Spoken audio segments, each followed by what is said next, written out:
Hey y'all, welcome back to my channel. I'm Robin, and today we're going to talk about all the books that I DNF'd or did not finish in 2023.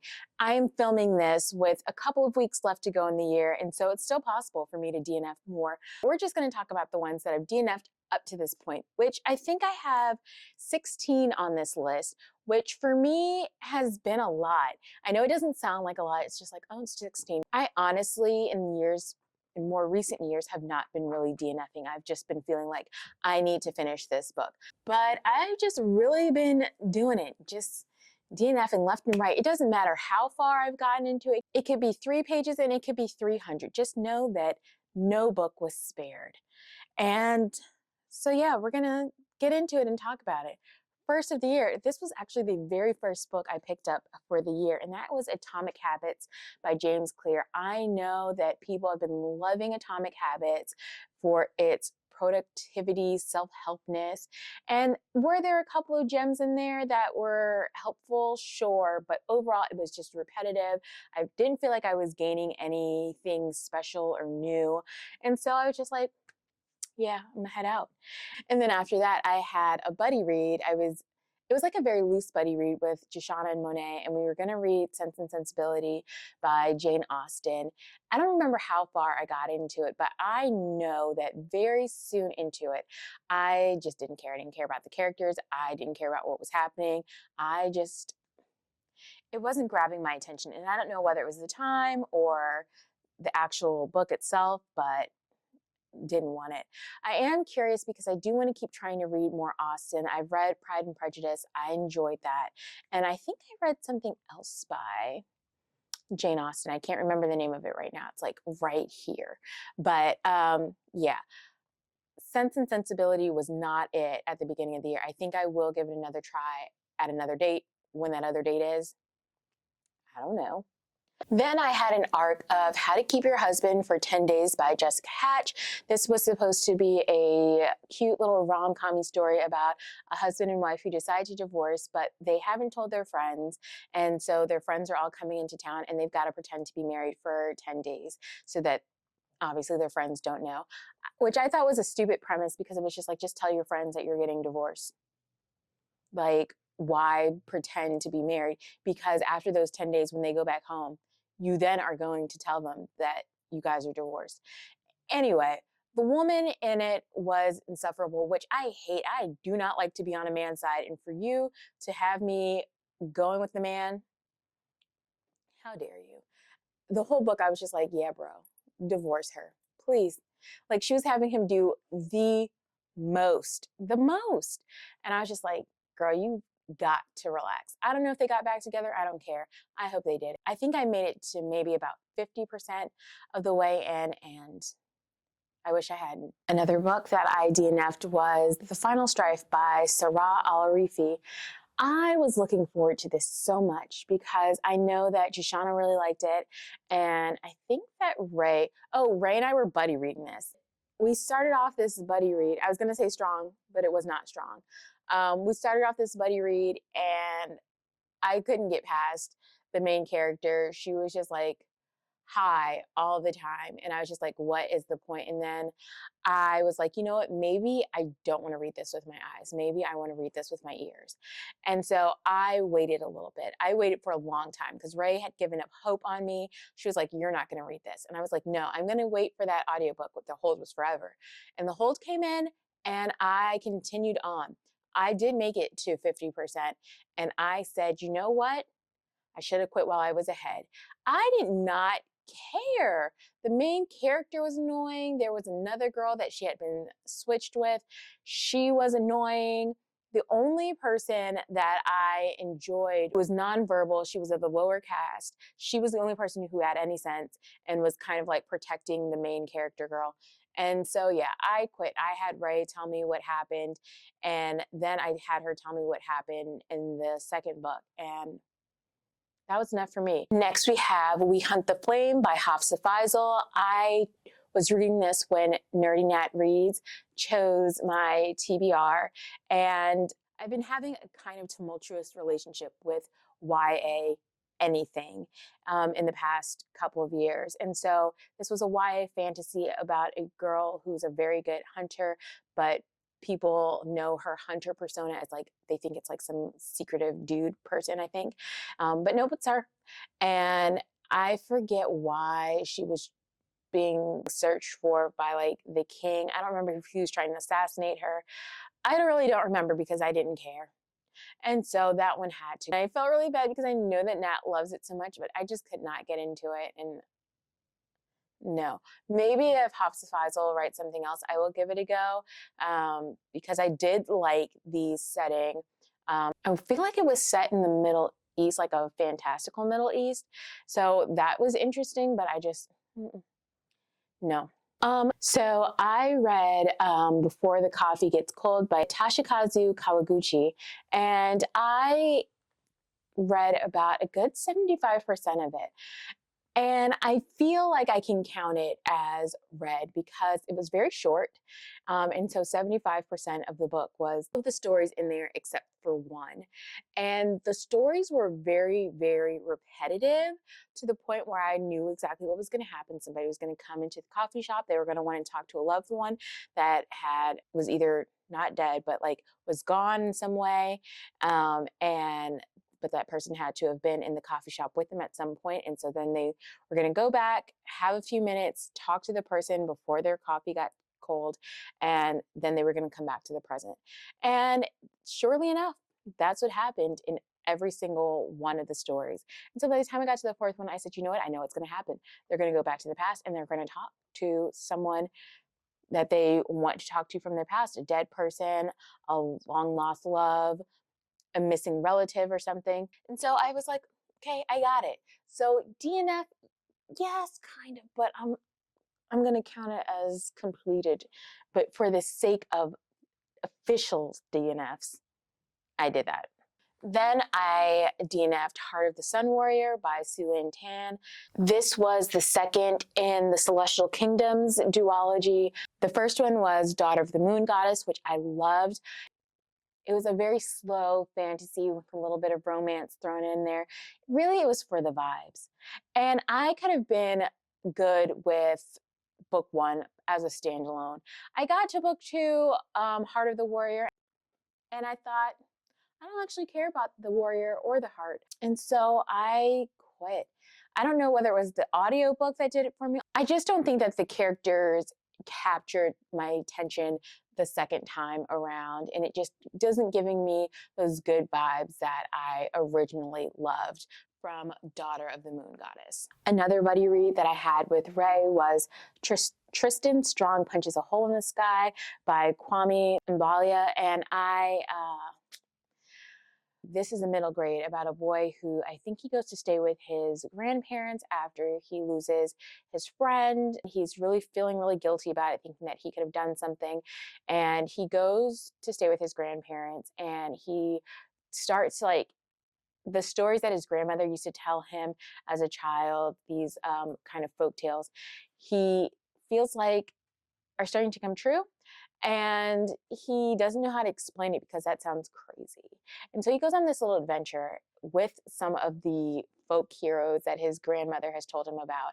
And it sounds fun, but some of those characters were annoying as shit. And I was just like, I cannot. Please release me. And I don't know who I was talking to because the only person who could release me was me, and I could have done it sooner, but I didn't because I was just like, maybe it gets better.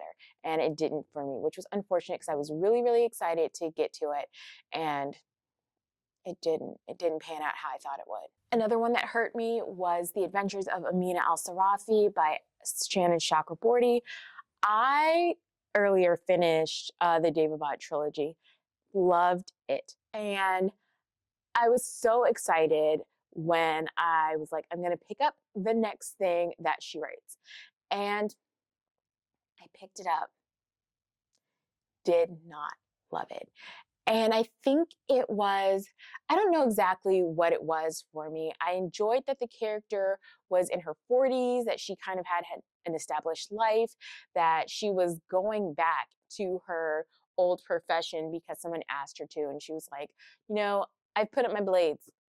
I've put up the sails. and I'm gonna go back out there. And she was respected on the seas by men and women alike. But for some reason, I think that the humor just didn't land the way that she would like break the fourth wall sometimes. I was just like, this is not for me. It just wasn't like appealing to me. It makes me so sad because I was really, really looking forward to it. I know so many of my other friends and people that I trust their reviews and book choices. It wasn't, I couldn't get into it. I think that's the sum of all of these. I just couldn't get into it for whatever reason. And that was my reason with Amina al-Sarafi. Will I still read Shannon Chakraborty? Of course. It was just that this one wasn't it for me. Continuing on with things that really disappointed me, and not because like they were bad, but because like I truly wanted to love them. Babble by R.F. Kuang. I read the Poppy War trilogy and I loved it down. It was just totally unhinged. The characters were absolutely just one character mainly, just totally off the rocker, but was like the most powerful person. The violence and the war, top notch. And I also loved Yellowface because she knows how to write an unhinged woman. But I got to Babble and it was so slow. I did not care about Robin, who was the main character at this school where he was learning about languages. I couldn't really connect with the magic system and writing the words on bars to translate them to other languages and how they connected. I didn't care about the plot. And in fact, when it comes to characters, Robin was my least favorite character. He's the main one. And he seemed like he wasn't even a main character in his own book. And I thought we should have maybe followed someone else. So I was like really reluctant to put this one down. Ray had chosen this for me when she chose my TBR. And so I was very hesitant and reluctant to put it down, but I had to. To be honest, I think I was bullied into DNFing because I was going to keep going, but kind of glad that I was because I would have just suffered. I had Ray and Steph tell me what happened, and I'm glad that they did. I would have been mad if I had continued. Then I read On a Woman's Madness by Astrid Romer. This was not something that I chose for me. My best friend gave me a TBR, tailored book recommendation subscription for Christmas. And so they selected books for me based on things that I enjoyed, things that I've read in the past. And one of them was On a Woman's Madness because it was literary fiction, because I want to get back into my literary fiction bag. But this one was just not the one for me to get back to that. And I think it was because the plot meandered. I wasn't really sure what the plot was. In the beginning, it was very clear this woman had just left her husband after being married for a few days. And then we go back into time, but then we're back in the present, and then we're back in time. But you don't really know what's back and what's in the present until you're very, very well into it. And then when you go into the past, you're not really sure what it has to do with the future. I still don't know what it has to do with the future because I didn't finish. This one also hurt. There are so many on here that just hurt. And it was Darker Shade of Magic by V.E. Schwab. I love V.E. Schwab. I read Vicious Duology, because trilogy, don't know her. Invisible Life of Addie LaRue I loved. Gallant I've loved. And so Ray and I decided to buddy read A Darker Shade of Magic. I DNF'd this at 50 pages in because I didn't care about what was going on. You would think that the idea of multiple different Londons would appeal to me because each London has a different kind of makeup. Some have magic, some don't. Some have like a weird combination of magic. And you've got this guy who's able to travel through these different Londons. Didn't care. Did not care at all. And so I think maybe at that point in the year, I was just like, if I'm not feeling something, I've really got to let it go immediately as soon as I feel like this isn't going to work for me. And it didn't work for me. Then I read Feed by Mira Grant. I've got to stop fucking with this lady. I did not enjoy... Mira Grant is another pen name for Shannon McGuire. I did not enjoy Every Hearted Doorway. I had no intention of reading Middle Game because the names Roger and Dodger just seem stupid to me. I don't care. I know that's petty, but that's my reason. And so I was just like, okay, maybe I need to give Mira Grant a chance. Also, I read this as part of a zombie vlog, and I thought, I love zombies. Of course I'm going to like this. I did not. I got into this very far, and it was just irritating. The repetitive nature of some of the protocols that the characters would have to go into. I felt like the brother and sister had this very weird, a little bit unhealthy relationship with each other. That was making me a little uncomfortable. The main character was so much, I'm not like other girls. And I wanted to be like, you know what? We get it. We get it. Every other page, you have to tell us that you're not like other girls. And you know what? I wasn't sure, but I think now I know. You're not like other girls. And I had to head the fuck out. She was getting on my nerves. And I don't think that I will be giving Mira Grant or Shauna Maguire another chance. I think for certain, I have like a 99.9% certainty that I will not read from Shauna Maguire / Mira Grant again. Wow, that's pretty confident in being certain. I've never been so certain about something. So there's that. Then I was buddy reading ARCA with Array, and we were supposed to be buddy reading this with Monet, but she was just like, you know what, I'm gonna let y'all read it first. And that was a good move, Monet. That was really smart on your part. So ARCA is the second book in the Five Queendom series by J.R. McAllister. Scorpica, loved it. It was so good, so fantastic. And then we get to ARCA, and ARCA is one of the queendoms in the Five Queendoms.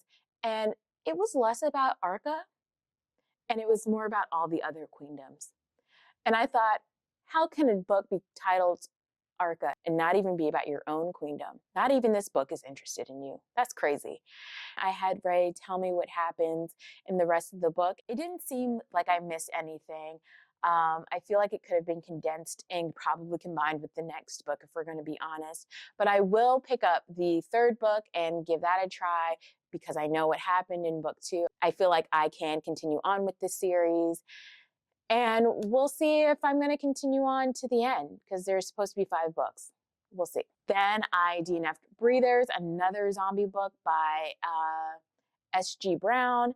And I also got maybe 10 pages into that. And I said, I'm going to head out because it was very annoying. We have this zombie guy who is just talking about how hard it is to be a zombie and nobody understands him. He is a burden to his parents and society at large just hates zombies. So he's always being harassed by people.